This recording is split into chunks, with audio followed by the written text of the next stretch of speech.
Hello, everybody, and welcome. We're going to be going through today and going through a cash flows, what I like to call fill in the blank, or a helpful guide to doing the other question on your exam. So I'm the accounting professor, Bennett Tchaikovsky. This presentation is copyright 2008 to 2024 by Bennett Tchaikovsky. All rights are reserved. Any redistribution is expressly prohibited without my prior written consent. Any opinions expressed herein are those of myself and not my employers, including but not limited to Irvine Valley College and the South Orange County Community College District. So let's get this rolling. So coming over here to our question for today, this is going to be a partially completed statement of cash flows. And the way we're going to go through and approach this question is going to be a little bit different. But the reason why I like to give this question to my students is because when you take my exam, when you take this larger question, if you somehow forget how to do a cash flow, this part over here can help you. So that's what we're going through here and doing today. And let's go through and take a look. So we're given all this information about like, okay, what do we need to go through and do? So we see all this stuff over here, all these blanks. I'm like, oh my God, how do I figure this out? So the first thing we're going to do though is on the exam, I'm going to give you T accounts. And what I want you to do is similar to the other question is make a big T account for cash. And we're going to put in operating, investing, and financing. Okay. And what we're going to do is we're going to put in the information that we know that's given to us. Now, what's really important, if you see a negative amount, it means it was a credit on the T account. And I would not do this question, right? Unless you have, wow, that actually makes no sense. Hold on. Okay, this should be a decrease in accounts receivable. So right over here, because it's a positive amount, and there we go. For my investing, I have the sale of marketable securities at 100. And then from financing, I have proceeds from the issuance of common stock of 400. So similar to what we just went through and did on that last larger problem, which I will link below, you can use this to your benefit to say, okay, I forgot what this stuff is. What do I do? There you go. Okay. So now what I'm also going to go through and do is I'm given some additional balance sheet accounts. What I want to do is I want to go through and create T accounts for any additional information that I'm going through and being given. So right over here,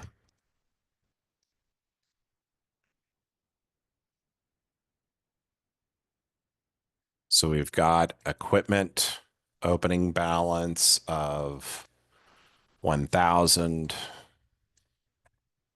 ending balance of 1,500. We've got accumulated depreciation on the equipment.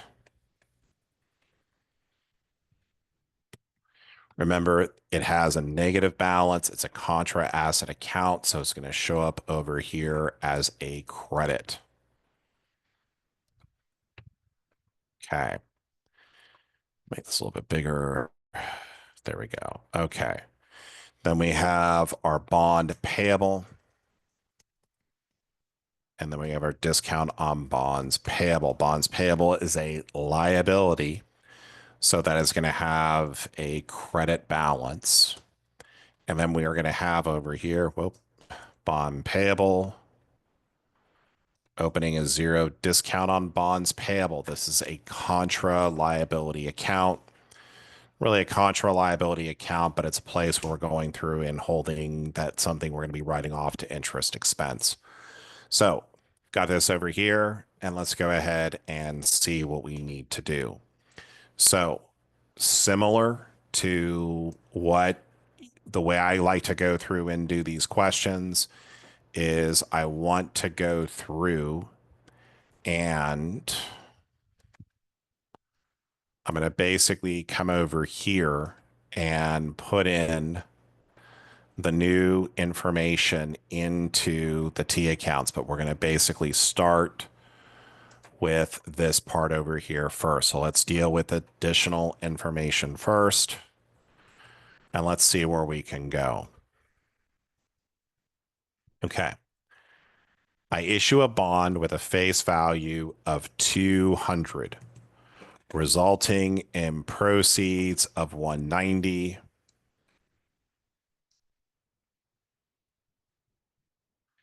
on 10/1/31. Let's think about this. I'm getting cash of 190. Whenever I show a bond payable, I always have to show it at the face value.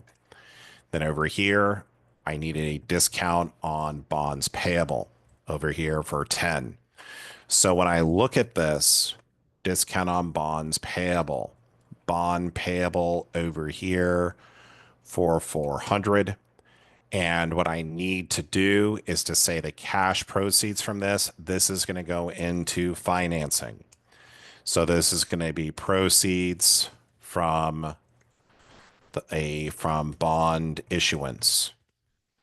And this is going to be for 190, right? So I'm putting this over here, proceeds from the issuance of a bond at 190. Okay, now over here, I sold equipment costing 50 that had accumulated depreciation for 20 for 10 cash. As I said, I love giving these questions. So when we sell equipment, we always use the same journal entry. I'm going to receive cash. I also have to get rid of that accumulated depreciation, which normally carries a credit balance. Over here, I'm going to have my equipment. I'm going to have a gain balancing or a loss balancing. I went over this pretty extensively in the video that I went through and linked below, so I'll spare you the pain and suffering here, but let's go through and do it. So I got equipment cost me 50, had accumulated depreciation of 20. So that means the equipment was worth on my books to me of 30, but I only got 10. So I have a loss of 20. Now, as you saw from the previous video, what do I do? Well, I'm going to come over here and credit the equipment here for 50. I'm going to debit the accumulated depreciation for 20. Over here, I'm going to put in sale of equipment. For the sale of equipment, the cash proceeds I'm receiving is right over here at 10. The loss is going to go directly into my operating section, and this is basically going to be over here at 20. Okay, now coming over here, I sold equipment costing 100 that had accumulated depreciation of 70 for 45 cash. So this equipment cost me 100.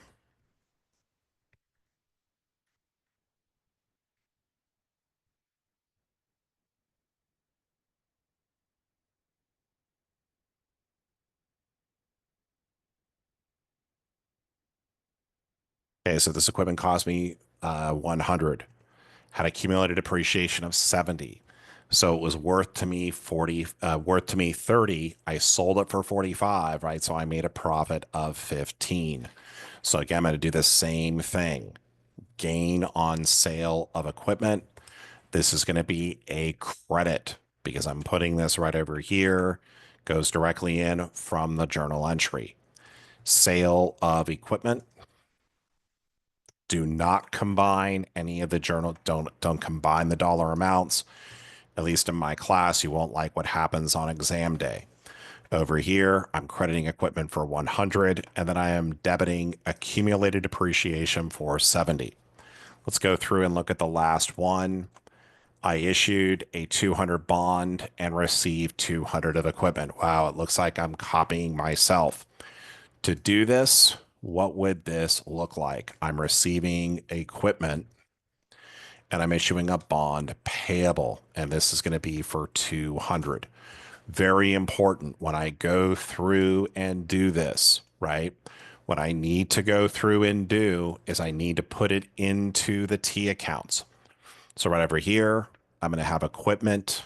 of 200, bond payable of 200. However, this has no impact on the cash. So what I'm going to go through and do over here is list this as a non-cash transaction.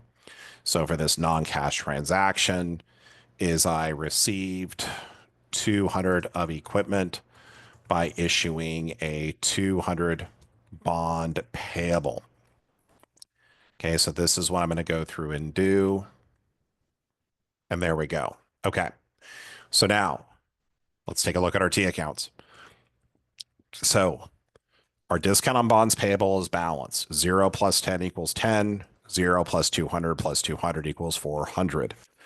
But on my equipment, 1200 minus 150 is 1050. This does not equal 1500. So I need over here to balance the equipment account. I believe I'm going to need 450. Now let's make sure this is right.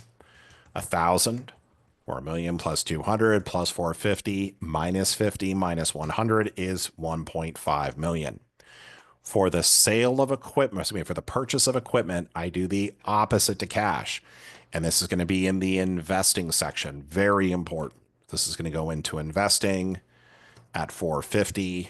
And this is going to be a purchase of equipment. This is not an increase of equipment. It's a purchase of equipment. Let's go over here. Accumulated depreciation. Remember, when we do the journal entry for this, I'm crediting accumulated depreciation. What am I debiting? It's depreciation expense. So what I'm going to go ahead and do over here is record depreciation expense. Let's figure out the amount.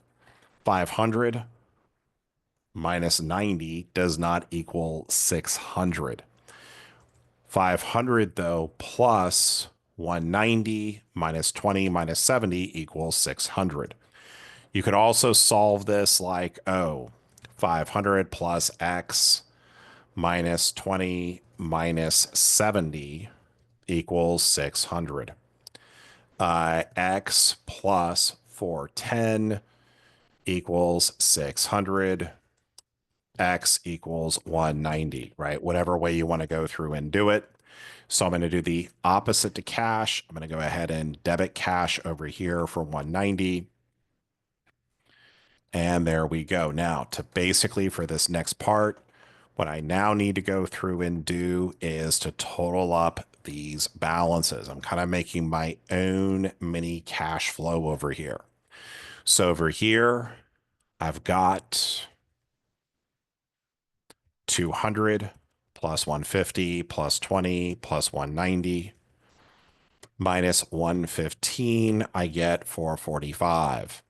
Over here, I've got 100 plus 10 plus 45 is 155. 450 minus 155 is 295. Over here, I've got 590. So over here. So this is going to be my total cash provided by operating activities. The amount is a debit, so it's going to be positive. Total cash used in investing activities. The amount's a negative, so it's going to be used in.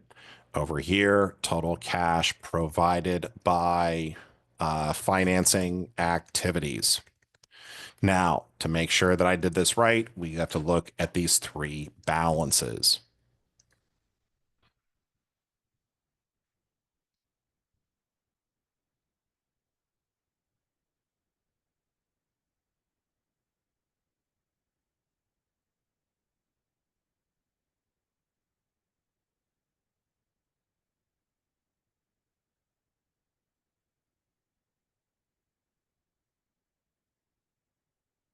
So coming over here,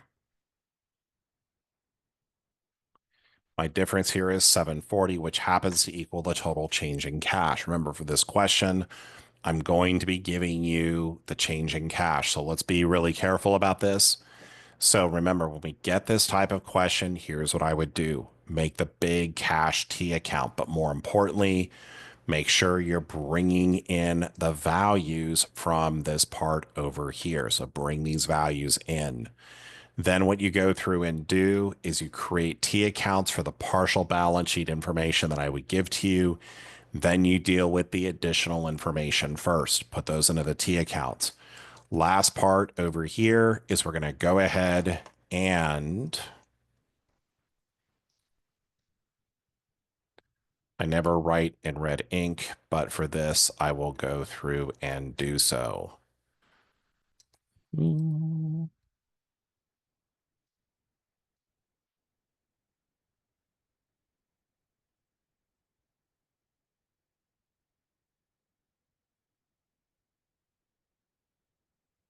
Okay, so right over here, I've got loss on sale of equipment, gain on sale of equipment, and then depreciation expense.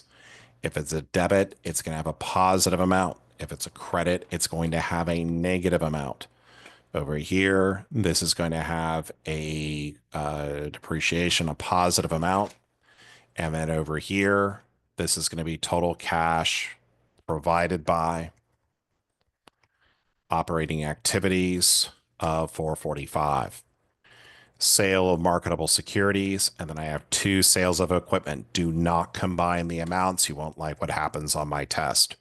So over here, 45. Purchase of equipment. This is a credit, so it's going to show up as a negative amount. So over here, this is 295. This is going to be total cash used in on the exam. I will give you circle one, used in or provided by. Last one, proceeds from the issuance of common stock, proceeds from bond issuance.